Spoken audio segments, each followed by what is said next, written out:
I think for some of us, we were kind of like given this list when we were younger, usually by parents, but sometimes by just other people in our lives of like, this is what adulthood is supposed to look like.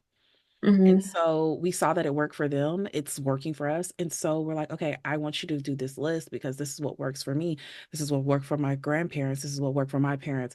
And when someone deviates from that list, it's like, well, but I don't know what that looks like. I don't know what entrepreneurship looks like.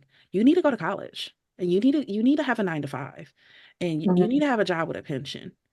And Hmm. it's like an artist, a rapper, an actor. What you mean? Like it is this Hmm. idea of like the way that I know things to work, I feel safety in that. And you're giving me this new idea and it feels unsafe. And so it triggers me to want you to go back into something that feels like safety to me. I think for a lot of people that is scary. And I think there's lots of ways you can work through it. I've seen couples where one person is absolutely terrified and works through it, but you have to be willing. And when I say willing, it means like okay, I am trusting you to do this thing for you, and I am not going to try to control it.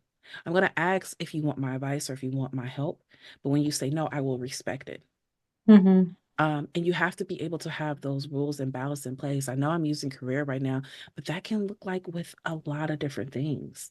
And I think that fear is a big part of all of this. I think sometimes, kind of like you were getting into, like, seeing someone who is so free and they're not following this roadmap, it can be so triggering if your Hmm. whole life it's like I was bullied into the roadmaps that we chose. Some of us Yeah, were, yeah, you yeah. know, and so it can install so much fear for you. And I really suggest you do a check-in. Like when you see your friend out here doing them and it really bothers you, really sit back and like, why does that why Yeah, am I personally yeah. really offended by that?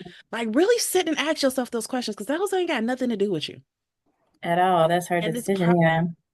it's probably going back to some type of fear about yourself. Hmm. And I do think that's a thing that for people is like, because I'm scared that this might happen to you and I'm just trying to protect you.